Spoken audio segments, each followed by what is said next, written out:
Hi, I'm Steve Miletto from the Teaching, Learning, Leading K-12 podcast, a part of the Education Podcast Network, just like the show you're listening to now.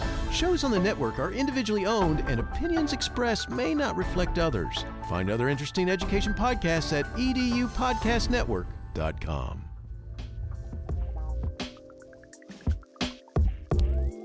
Hello, everybody, and welcome to another great episode of My Ed Tech Life. I am so excited to be here with you on this beautiful, wonderful evening.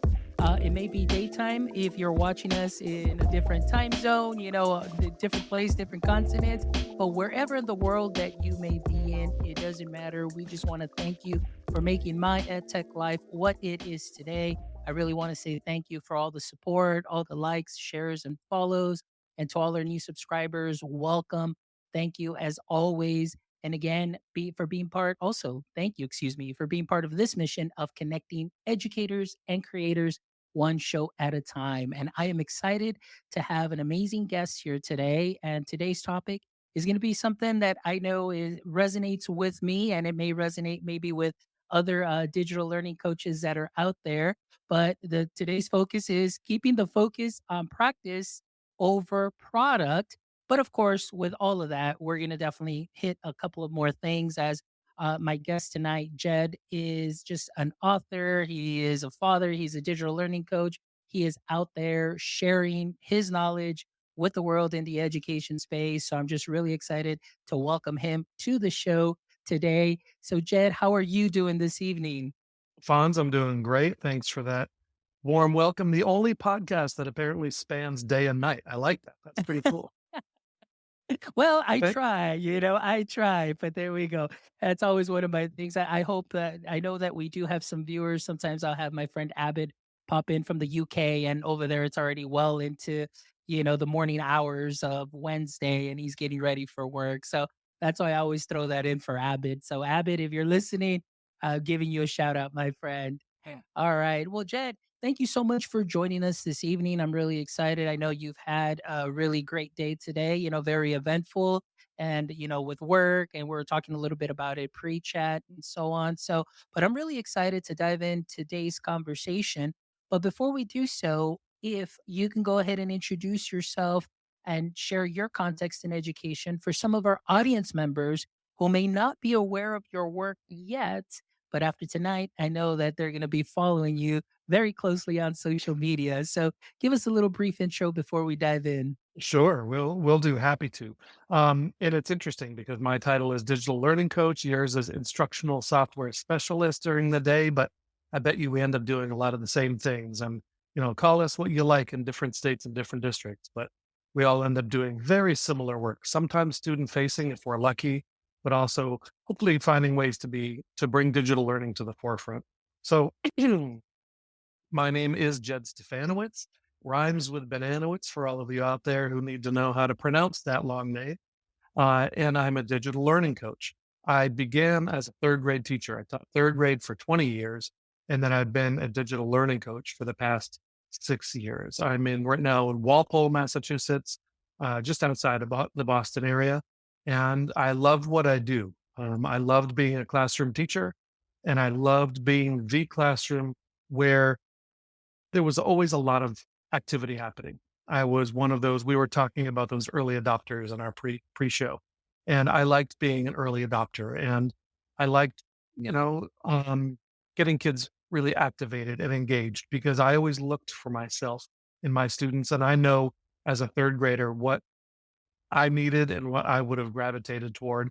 So I always enjoyed kind of building those classroom cultures that promoted that, and in turn, that caught the eye of other people, and I ended up kind of shifting into this role of a digital learning coach in that district, and now I'm shifted district where I'm just one of me in each of the elementaries, which is pretty rare to have a full-time digital learning coach.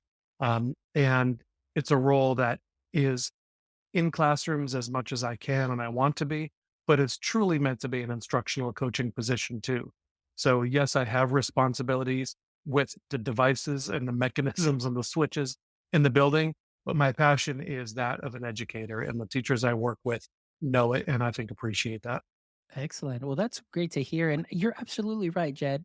Much of what you said is exactly what I do too, as well. Again, just different titles. And honestly, it feels interesting that the title that I have, when I share that with everybody, they're kind of like, whoa, that's a little different. But we pretty much do the same. I've always heard, digital coach or, digital innovations coach. And there's so many others that are out there, instructional technologists and so on. But we're all there doing the same, and we all have some responsibilities. And I love the fact too that we do get to work with students as well, not only with teachers. And of course, right now, like I mentioned to you, we're state testing season. So right now we're working a little bit more with teachers, but still making that connection with the students as we're getting ready for that.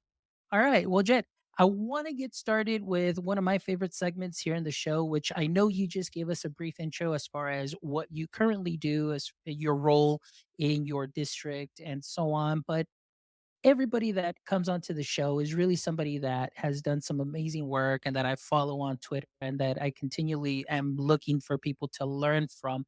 And so it's kind of like that superhero that is here. And we all know that superheroes have origin stories. So I would like to know a little bit about your origin story. And I'd like to ask first and foremost also, as you tell us a little bit of your origin story and your road here through education, was education something that you knew that you were gonna go into, or was this something that came in later in time?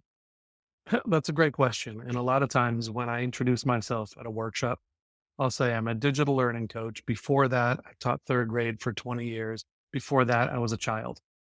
And it really is the truth.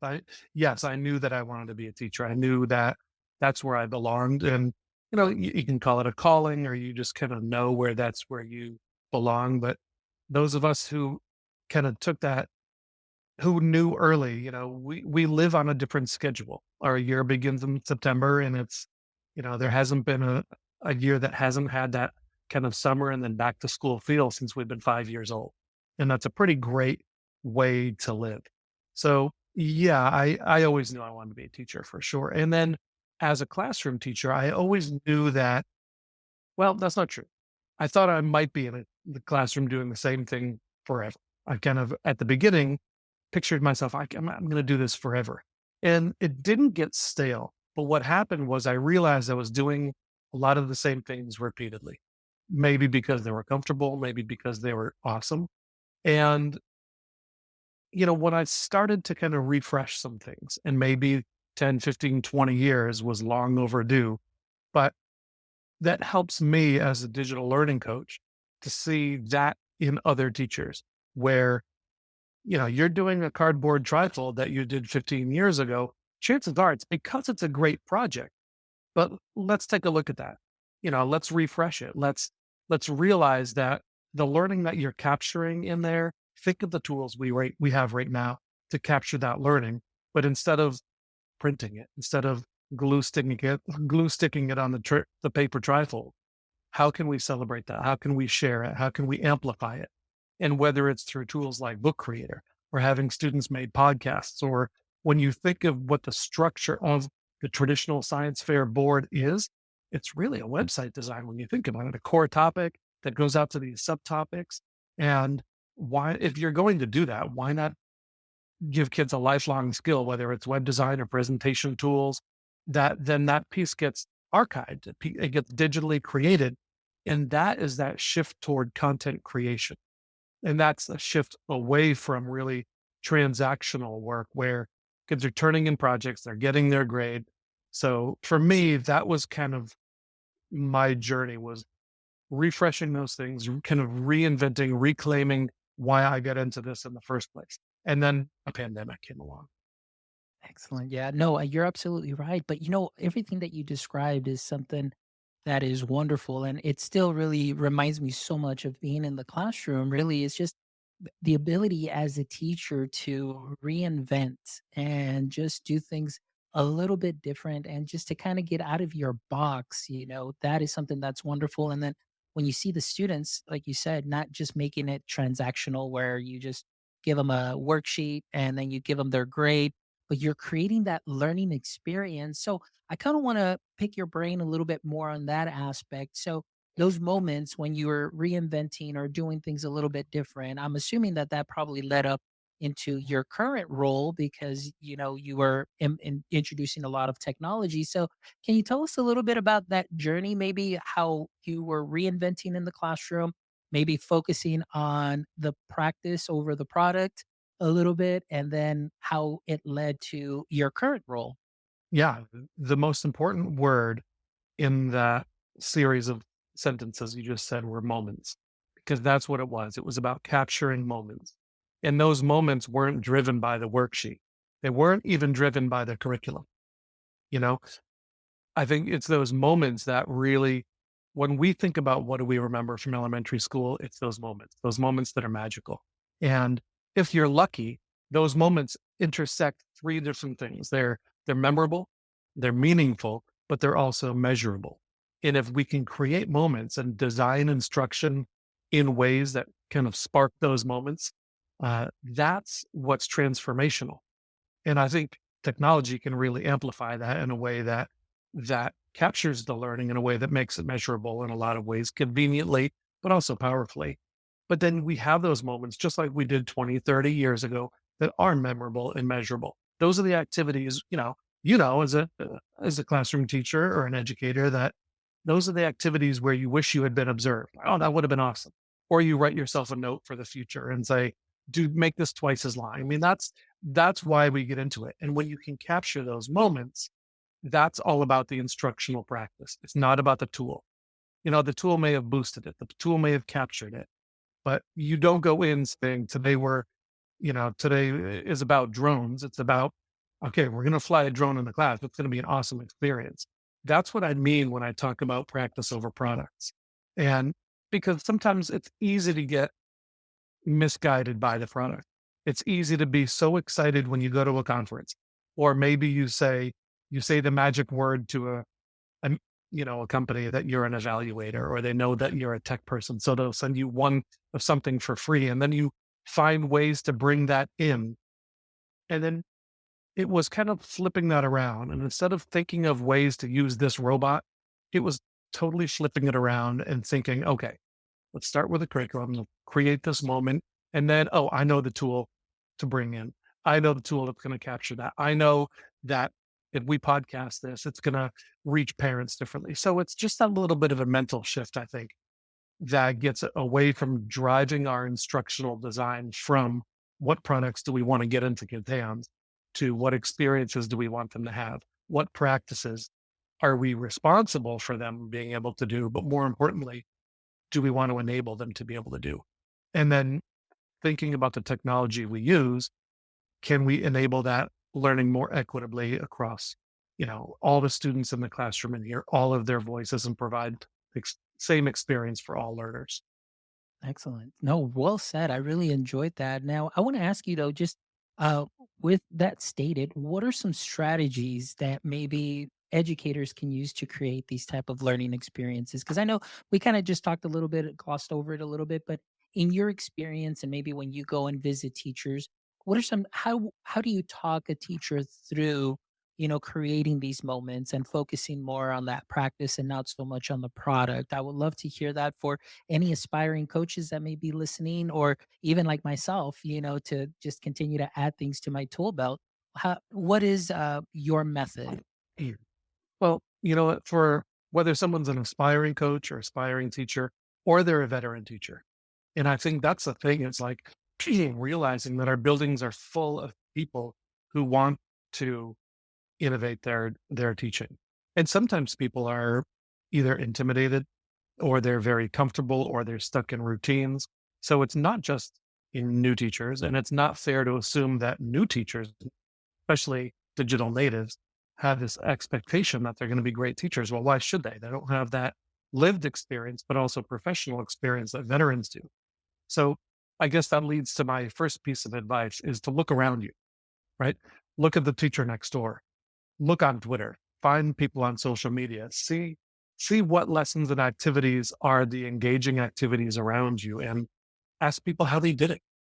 People love to share, but we teachers are a really funky bunch that we don't often, we're so self-conscious and so private about our instructional practice, probably because it's so personal and so emotional. But we're not great at observing each other. We're not great at asking each other. But if you can get past that and get that collaboration going, I think the payoff is really strong.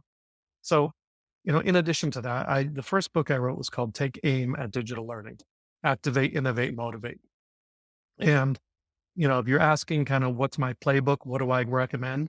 It's those three things. Figure out a way to activate the content, to innovate the instruction, and then motivate learners. Because then when you can do that, you're going to get a culture where kids want to be in school. And that's just going to elevate the engagement. And I think it's going to really utilize tools and practices that are meaningful and sustainable. Excellent. I love that. And so one of the things that you did mention though, sometimes teachers can hold back a little bit. They're a little reserved, as far as sharing. But one of the things that I love is that you definitely prioritize experiences and you definitely showcasing talking about showcasing moments and highlighting these events of the student learning experience. So how can schools ensure that these moments are captured and shared effectively? That's a really good question. Someone should do a doctoral study on that. Oh, wait, you already are.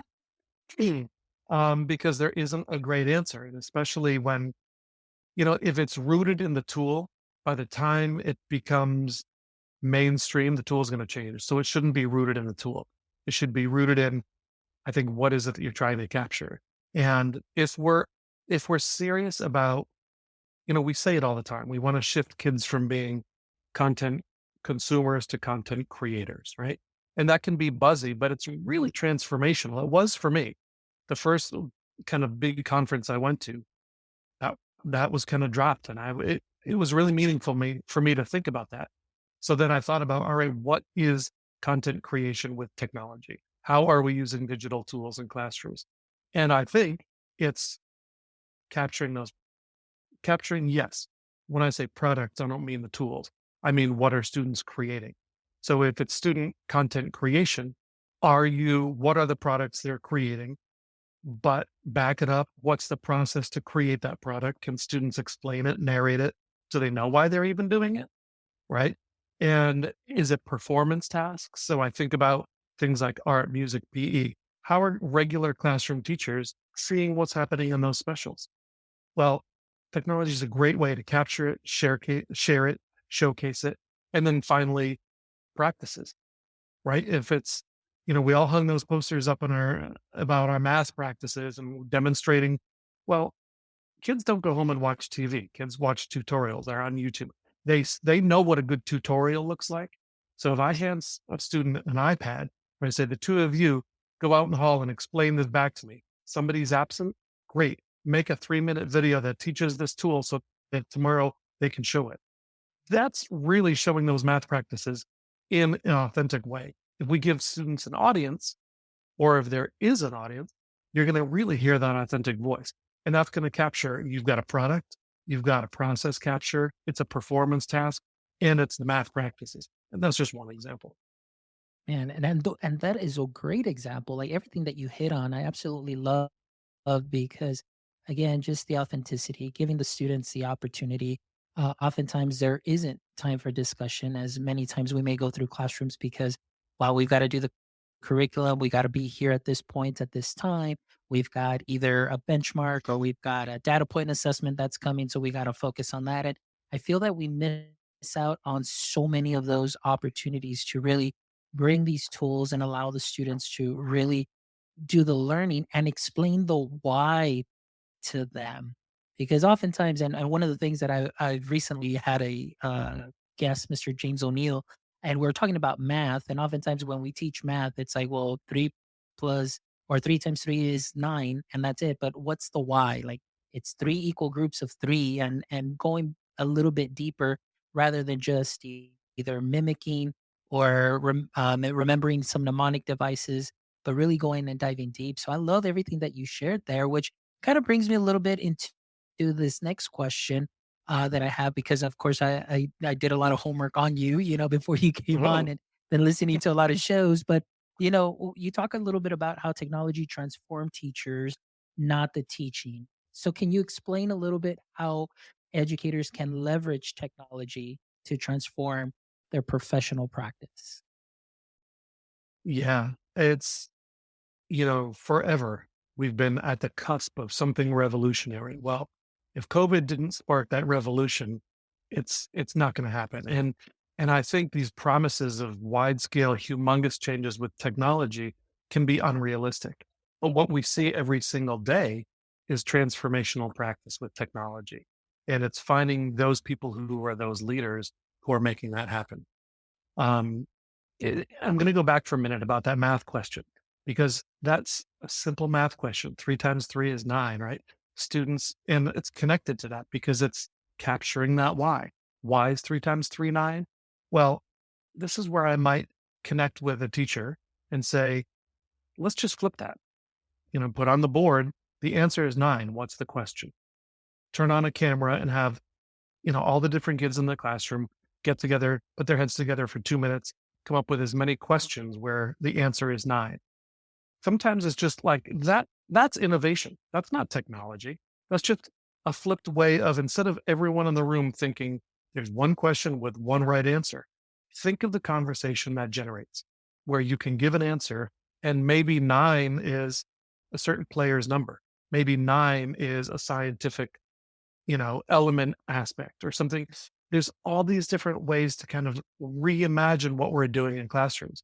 And yes, I'm a digital learning coach, but that's because digital tools happen to be the innovative thing right now. But sometimes innovation is nothing more than just finding a way to give certain kids exactly what they need at the right time.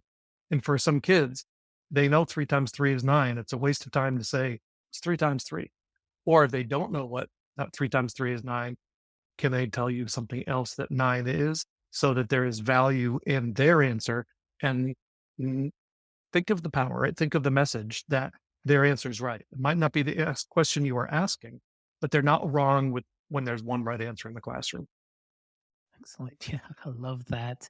Excellent. So yeah, and through your experience that you've had, and when you're talking to teachers and again, innovating, like you mentioned, it's really like that tool is kind of what's going to help you reach a particular student. Maybe not necessarily you have to use those tools with everybody. So I want to ask you, how do you maybe work in working with teachers, your experience with maybe you have teachers that are using way too many apps, or, how do you kind of talk to them to say, hey, maybe let's kind of keep it simple, maybe as a strategy.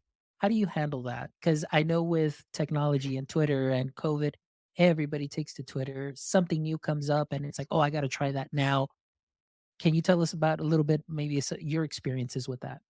Yeah, I don't run into people using too many apps, but I do find that it's not really targeted. And it goes back, just like we want students to be able to know their why, we want teachers to be able to know their why too.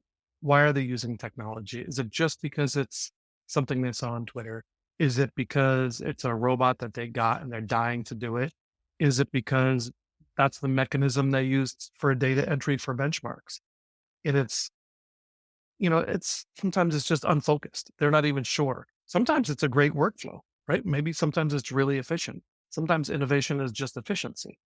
But when I like to talk about 3 domains of digital learning, because I think those 3 domains give a little bit of focus toward your question.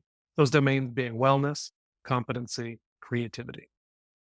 And whether there's a teacher who's new to the profession and wants to incorporate more technology, maybe there's a building that's saying, all right, this year we're going to focus on our ed tech use. If you're a new digital learning coach, to just say we're going to include more, we're going to ramp up our ed tech this year, that's too big.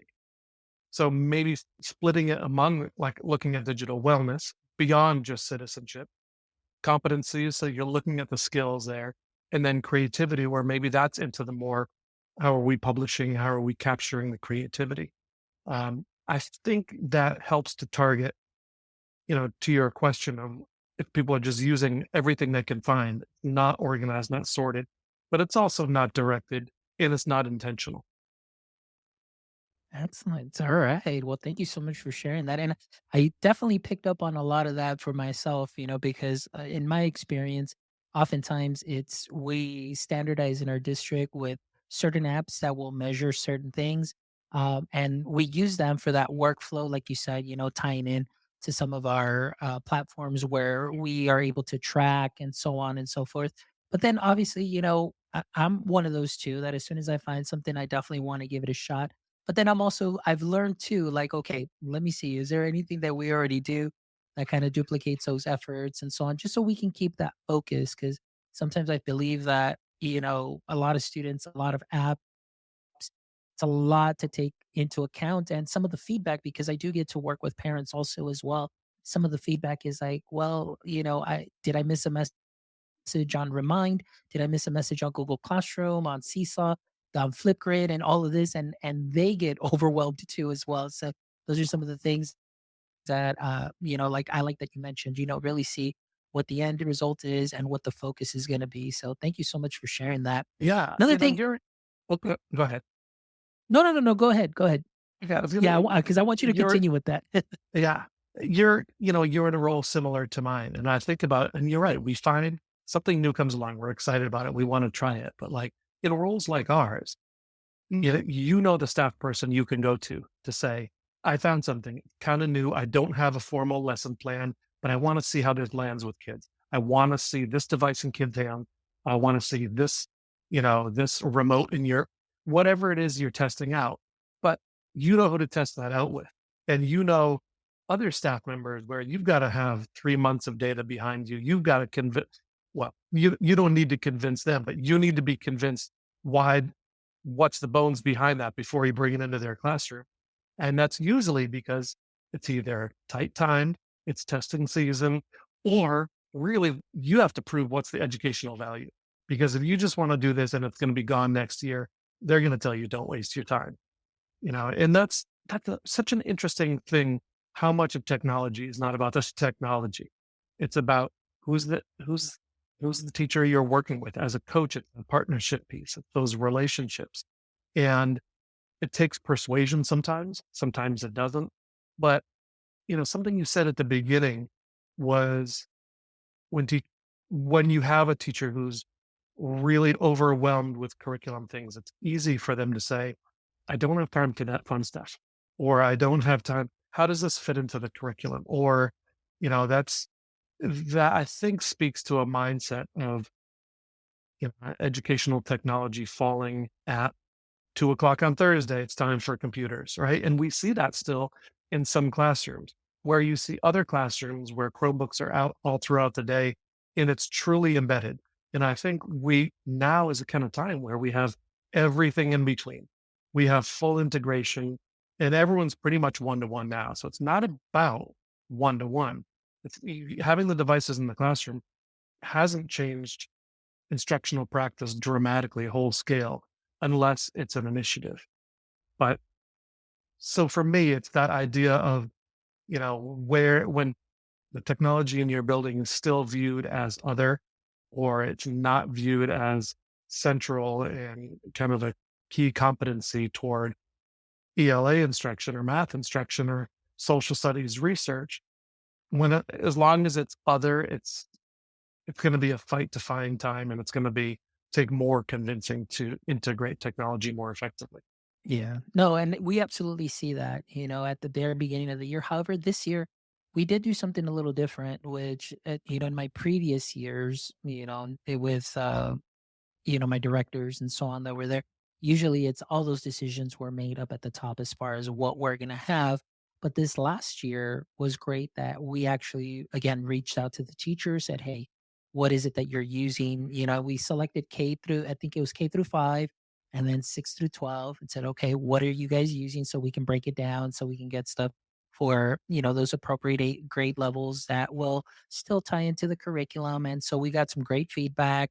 We've got responses. And then based on that, that was the decision that we made for certain platforms. And it went a little bit better than it used to, where oftentimes we would get the pushback because it's like, Oh, well, sure. I don't want that because it's like, no, because you chose it. I don't want it. or something like that of that sort. But this time it was a little bit different. And now what we're doing too, my colleague and myself, we're visiting classrooms because there's certain platforms or certain apps that teachers would love to use, and they are, using them in a phenomenal way. So now we're kind of scouting and seeing, okay, how are they delivering the lesson? How can this tie into our curriculum? How can this embed? And so it's been great, the way that the culture and the climate has changed with that too as well. And I'll be always taking into account our end user, which is our teachers, and we definitely want them to feel comfortable. And again, also like you said, not necessarily like, okay, it's 2 o'clock, I got to put you on the computer, but that they can still use the tech, the Chromebooks to augment the learning and just bring out a great learning experience rather than just the, okay, I got to put in my 30 minutes just because they're going to do a report and we got to make sure that we use it. So yeah, definitely great That's stuff. awesome. It seems so obvious to start with what the teachers want and the teachers need, right? But how often is that the case? It's rarely the case where Yeah. you're adopting a new, reading, writing curriculum or a math program or what apps to pick and choose. But starting with the teachers clearly is having a benefit already. And then you being able to go around and capture what's happening and then promote that, I think is really going to be impactful because, you know, if it's left up to the teacher to promote what they're doing themselves, that you endanger yourself of getting your eyes rolled from the teacher next door. But if you're going around showcasing the power in the tools that are using, that's going to transfer. And then, a reluctant teacher, suddenly there's a little bit of peer pressure, which is not always a bad thing for a reluctant teacher to try something. Absolutely. Even talking with parents, because I get to work with parents too, that, doing Technology Tuesdays, we talk to parents about the tech, and obviously they have questions. And that's where we kind of get that feedback too of like, hey, I just got a remind, but then I've got this other alert on this app, and then I got this other alert. So they're like, oh, can we just, narrow it down to like Yeah, one place where I can get all that information and so on. One of the other things that we started doing is actually working with my math content specialist. So my colleague and myself will go and we're doing parent meetings where we're teaching parents, what it should be going on in the math classroom and actually what is going on in the math classrooms. Because as you know, that a lot of the parents think like, oh, this new math is different, this new sure. math, and so on. So it's been great to inform them and show them the practice and the why the math is done that way. And it kind of reminded me about what you said as far as, well, just put the answer up there and the answer is 9. So now you got to think, well, what's going to give you 9? And so parents were under the notion that these states uh, exams were just multiple choice, all A, Mm, B, C, D, and that students all had to do is just know how to multiply, add, divide, and subtract. But when we show them that, hey, you know what? The state tells you what 11 times 12 is equal to, but they want to know is which of these pictures represents that value. And they're using the base 10 blocks. The students will have to construct bar graphs and so on. So it's no longer just knowing the answer, it's actually constructing an answer and knowing. And so it's been great to see the parent feedback in a sense of a little bit at the beginning of pushback, like, well, no, this isn't the way that it should be done because this isn't the of way I course. learned it. But when we talk to them and then we show it and we share them and then we have them also do the problems using Polypad. So they'll use the digital tools as well, that That's same awesome. ones that are being used in the classroom. They're like, oh my gosh, this makes things Mm, so much easier. And we'll sure. even Right. get them to say, I get it. Now I know why. And those are the moments that are great when we have that feedback from parents too, as well as being part of those stakeholders and being part of the conversation. That has really helped and changed the culture there in our district. And then also, like you said, a little bit of that peer pressure now amongst parents where are like, hey, you got to learn this. And then so the next parent meeting, the neighbor or the sister-in-law or whoever the relative will come, and then they'll be part of that meeting too as well. So it's been going great. That's great from an equity point of view too, because then you're involving parents. You're broadening the support system Mhm. for students. And you're creating, we talked at the beginning about those moments that are meaningful, memorable, measurable. You created those moments for parents. And, if you're not an educator, you may not believe that story that parents say, I get this for the first time, but I know it's true. It's not that I was able to get the answer, because they've always been able to get the answer. But to be able to say, now I know why, like really unpacking it, seeing it in front of them, it is pretty magical. And that's where we get to swoop in and say, you know, explain it, capture it, and record yourself teaching it back. You're empowered. You finally get it. So while it's fresh in your head, explain it, walk me through it. And that's really the sweet spot. That is awesome. Yeah, for sure. Well, I just kind of want to change the conversation here also to the new question here. Again, like I said, I did my homework before you came on. So I know that you were on a podcast, and I can't remember which one I got this from because I just kind of copied the notes. But we're talking about the four C's, and we're talking about compassion, connection, culture, and climate. And so that's definitely something that is very important. So my question to you is how can school leaders incorporate these elements into their leadership practice, and how can they transmit that to their teachers as well? Well, what I love is that those four C's you mentioned, those are the four C's that I kind of propose for a post-pandemic view, right? We're 23 years into the 21st century, and we're still making spaghetti towers and marshmallow. And calling it four C's because yes, it is communication, collaboration, critical thinking, creativity, kind of those original four C's.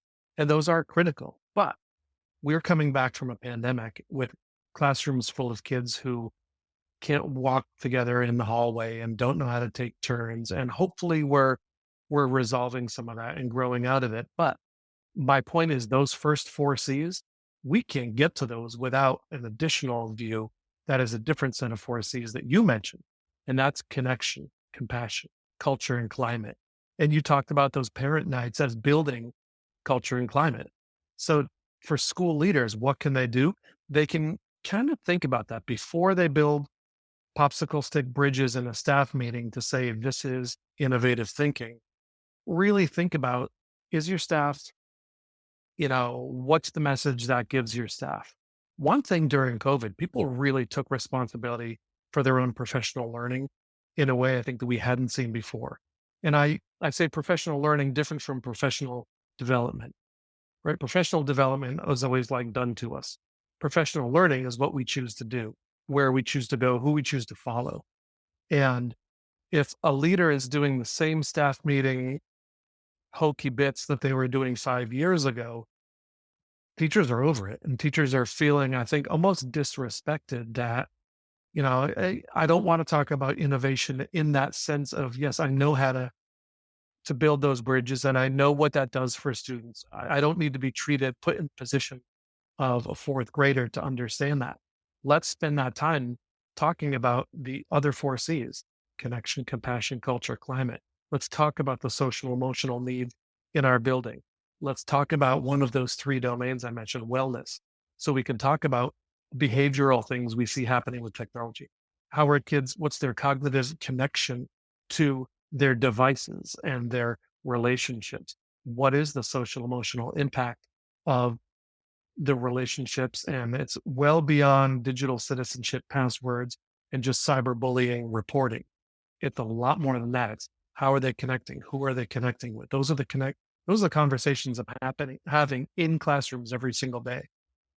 Excellent. Oh, that's great. And I love you sharing that because, again, that's something that's very important. And I love that, that view after pandemic. And, a lot has definitely changed. So we definitely need to also kind of change ourselves and change our modalities of, obviously delivering even professional development and also ourselves, doing our professional learning. And I love that you mentioned that because I had never heard that before. The professional learning is what you choose to do or who you choose to follow. Professional development is what's kind of given to us, at that sense. So yeah, excellent.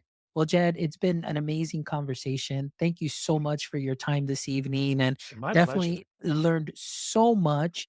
But before we go, Jed, if you can, please make sure that you tell all our audience members how they can go ahead and connect with you. Sure. My Twitter right there on the screen is at Stefanowitz135. That's me on Twitter. I have a webpage, jedpd.com. The first book that I mentioned, Take Aim at Digital Learning, that's on Amazon. It's also on my webpage. And then my latest book that just came out a month or two ago is called Impact Influence. And that tells the story of amazing leaders like yourself, Fonz, who are, are working with students, but instead of impacting, 20, 25 kids at a time, they're influencing hundreds, thousands at the local, state, national, international level, building policy, building programs. Look at that. You put it on the screen in case you're just a listener. Yes, impact influence. So what's unique about that book, hopefully, is um, it's 20 different leaders that I connected with. And what I did was I asked them, okay, can I tell your story? And they helped me come up with 4 or 5 pages about someone. And then there's a QR code. And that QR code goes to a 20-minute Zoom interview. And I'm not a podcaster because there are better podcasters than me. Case in point right now, you're a pro. But what I did do is I wanted to capture conversations with people like this so they could tell their story and then I could share it kind of like a podcast in a book. So it was kind of a cool idea. Hopefully we'll see how it turns out. But it was really a way to celebrate these unique stories that we all have a lot to learn from. So website jedpd.com, at Stefanowitz135 on Twitter. And then all my other contact info is there. Well, it's been a real treat to be on here. And it's always great to talk with kind of like-minded, right? People who we get the same stuff and we're doing the same stuff every day. We love what we do, but we also love at night this kind of thing too, because this is where we get to learn. Absolutely, Jed. And today was definitely a great learning experience for me. I'm not going to lie. And especially hearing your experience for, still similar roles, different titles, but I definitely gleaned a lot from today's conversation that I'm looking forward to kind of re-listening and digesting and, just adding a couple things to my tool belt. And then, of course, sharpening those skills too as well. And so thank you so much for your time tonight. But before we go, this is one of my favorite segments too, where I get to end here with the last 3 questions. And I'm not sure if you've listened or a listener of the show, but these are the 3 questions that I always ask my guests before we go. So, question number 1, Jed, in the current state of education, what would you say is your current edu kryptonite? Edu kryptonite, I like that. Um, I would probably say that it is some form of disengagement, whether it's an educator who's lost that love for the job that they fell in love, right? If they've fallen out of love with their job, that's kind of a bummer. And that's a call to action for us. Or it's a teacher who's disengaged from what we're doing in their classroom, right? It's such a bummer when we're doing something that we know has done that activation, innovation, motivation, and the teacher is taking that chance to correct papers in the back of the room. And I know that you've had it happen to you too, and it's the worst. But worst of all, it's student disengagement. And if students if they're not wanting to come to school, if they're not engaged in the classroom, then that's on us. And we have to find ways to improve. Excellent. Great answer, Jed. Thank you so much. All right. Question number 2 is, if you could have a billboard with anything on it, what would it be and why? I did get this preview question, and I came up with an idea that I think is kind of cool. It's kind of like this book. I would just put a huge QR code up on a billboard, and drivers by, walkers by, passers by wouldn't know what it was, but every time they hold up their phone, it'd be whatever inspirational thing I wanted to put there. It could be this podcast. It could be a quote. It could be a photo. It could be a sunrise. It would be things that I find interesting, things that bring me meaning, things that are part of my professional learning journey.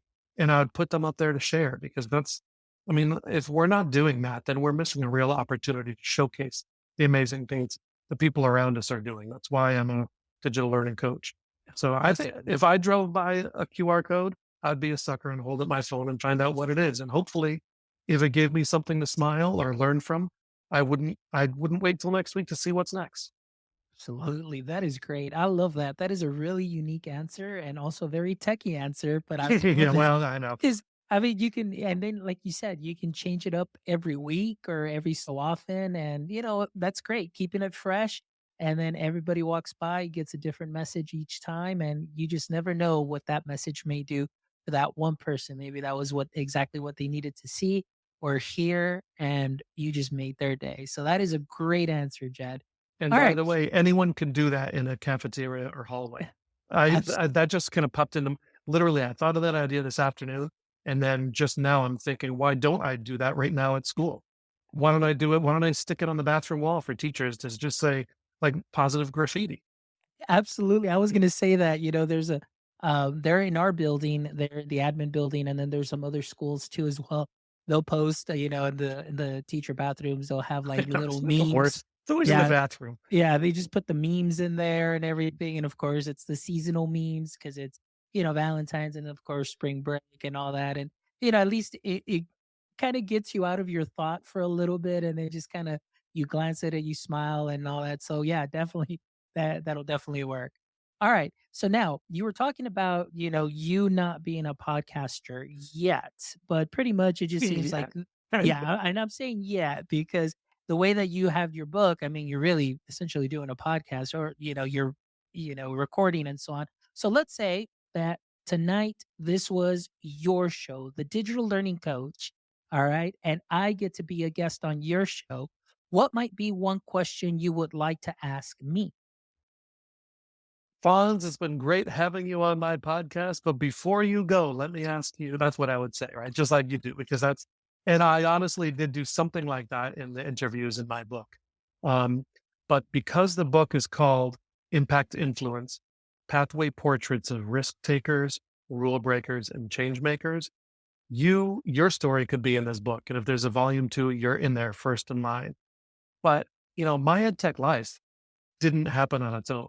You created this ecosystem and it's podcasts. I mean, you have a lot of branches that you really work hard to do and you don't have to do any of it. So I would ask you, is that because you are a risk taker? Do you define yourself as a rule breaker or a change? So again, if you had to get a tattoo, that's really my question.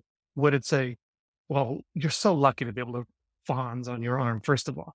Would it underneath fawns, would it say risk taker, rule breaker, or change maker? All right. I would probably, well, can I pick two? All right. Because I honestly, I would really see myself that way. And honestly, like being in the classroom, I was always that risk taker that I always did what no other teacher did. And, like, okay, so Matthew Woods said, okay, I met with him once. He goes, Fawn, sometimes they don't teach you how to do the curriculum, but you got to pretend that standard is a sandbox and you can kick as much sand around as long as you don't cross that little line. So I was always that taking risks in the classroom, not being afraid of failure because of my ability to improvise, adapt, and overcome. And even in make taking a risk and not doing well, the students saw that and the students would be like, hey, it's okay. Let's try it this way. And so I didn't mind taking risks because I knew that my class had my back if it didn't quite work out and they showed me grace. But I also see myself as, at least I like to see myself as a change maker too, because I've always told people, my story is that I never wanted to be an educator, but 16 years later, here I am still in education and I absolutely love everything about it, and so I want to give back. And if doing this show and having some amazing guests like yourself and all the other 180 guests that I've had where educators can just learn and pick up one little thing that they can sprinkle onto what they do great, and make that change, that's what it's all about. So really that's where I draw my passion from taking the risk of doing these shows and just going out there and putting myself out there, but also in hopes of making that change and change for the better. So yeah, that's a great question. Hopefully that's a great answer for It is a you if great this was your answer. podcast. As an outsider, I can promise you are a change maker because look at what you've created. You have an audience, you have a platform. People are listening. And like I said, you don't have to do this. And the fact that you are says something. And, among the greatest compliments someone can give to an educator, and I'll say you, based on based on the way you described your instructional practice and your mojo as a classroom teacher, I would have been a kid who thrived in your class. And I can also see teachers where I know I would have crumbled. So that's my compliment to you because you know what that's like to hear that. And I wish I had you as a teacher as one of those kind of compliments. And it's the truth. So thank you. Thank you, Jed. I really appreciate it. It's not like I said, sometimes being on this side, we really don't get like a lot of feedback or anything, but coming from you and, that really means a lot. So thank you so much for making my day and filling my bucket, my friend. I really All appreciate right. it. And for all our audience members also that are going to be catching this on the replay, whether it's on YouTube, please make sure you give us a thumbs up and you subscribe. Also, please make sure that you subscribe to our podcast as well, and you can do so by visiting our website at myedtech.life, myedtech.life, where you can check out this amazing episode and the other 180 wonderful episodes from amazing educators, like I mentioned right now, that you can learn from, take some knowledge nuggets, sprinkle it onto what you are already doing great, and, just have some fun. So thank you so much as always for all of your support. Also, if you'd like to support our mission of connecting educators and creators one show at a time, please just drop by our website too. We've got a merch store, or you can buy us a cup of coffee. Whatever the case is, it all goes back to the show, guys, because this is our mission to continue to be a change maker in this space and Right on. bring you the best. Thank you so much.